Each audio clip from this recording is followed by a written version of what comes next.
Bonjour les enfants, aujourd'hui on va voir la technique de la soustraction posée, c'est-à-dire en colonne.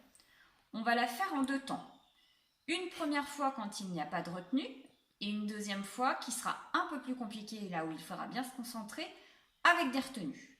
Donc on commence par la soustraction sans retenue. 68 moins 23. Comme l'addition, je vais à la ligne pour poser le signe moins. J'aligne le chiffre des dizaines sous le chiffre des dizaines et le chiffre des unités sous les unités. Je n'oublie pas de prendre ma règle pour tracer le trait d'égalité. Vous savez sinon que je suis allergique aux traits qui sont tracés à la main. Comme les additions, je commence par calculer les unités. Attention, j'enlève. 8 moins 3. Je pars de 8 dans ma tête, j'enlève 3, je recule. 8, 7, 6, 5. 8 moins 3 égale 5. Je calcule ensuite les dizaines. 6 dizaines moins 2 dizaines, 6 dans sa tête, je recule en enlevant 2, donc je vais enlever 2 doigts. 6 dans la tête, 5, 4. Résultat, 45. Le résultat de ma soustraction doit toujours être plus petit que le premier nombre. Sinon, ça veut dire que je n'ai pas fait un calcul logique. D'accord? Donc, vous aurez plusieurs pages d'opérations de soustraction dans votre cahier de calcul à faire, sans retenue. Je crois qu'il y a 3 ou 4 pages, je vous les ai données dans les devoirs joints. Deuxième cas, là, un peu plus compliqué. Et vous faites bien la technique de la maîtresse, pas la technique des papas et des mamans. Deuxième cas, je pose l'opération. 72 moins 19 égale, toujours avec la règle. Je commence par les unités. Merci les Playmobil de m'avoir donné la réponse. 2 moins 9. Je peux ou je ne peux pas?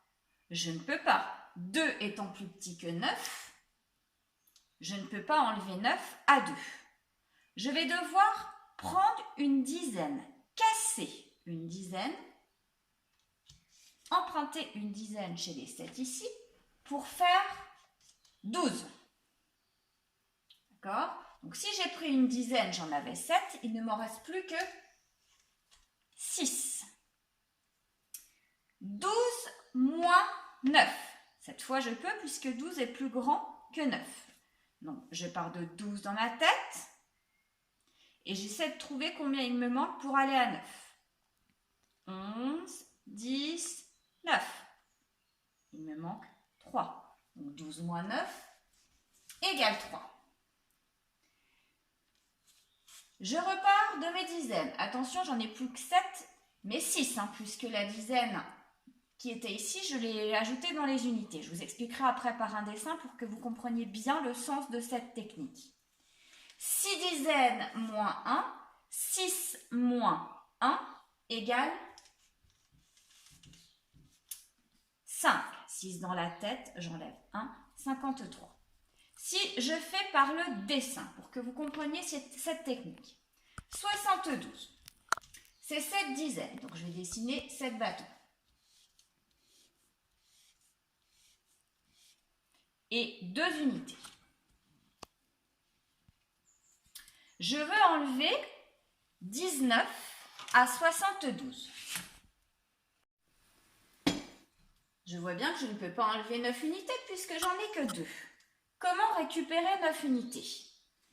En cassant une dizaine. Je vais prendre une dizaine qui est ici et je vais rajouter les 10 petits points, puisque vous savez que dans une dizaine, ça correspond à 10 unités. Donc, je les rajoute ici.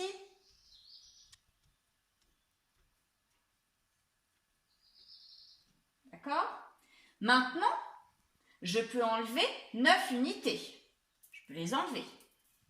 Donc, 1, 2, 3, 4, 5, 6, 7, 8, 9. Il me reste bien et 3 unités. Maintenant, j'avais 6 dizaines, il me restait 6 dizaines. 1, 2, 3, 4, 5, 6. Je veux enlever une dizaine. Il m'en reste 1, 2, 3, 4, 5 que je retrouve ici. Je vous conseille de vous entraîner plusieurs fois à cette méthode. Quand le chiffre des unités est plus petit que le chiffre est plus petit en haut qu'en bas, on va casser une dizaine, l'emprunter. Le 1 ici va correspondre à 10, donc ici j'aurai 12.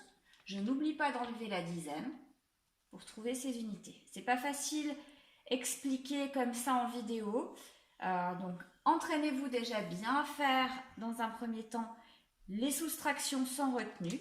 Regardez plusieurs fois la vidéo pour comprendre. Je vais essayer de vous trouver une leçon qui l'expliquera aussi par écrit. Et puis après, vous faites les exercices. Mais je suis sûre que vous allez y arriver.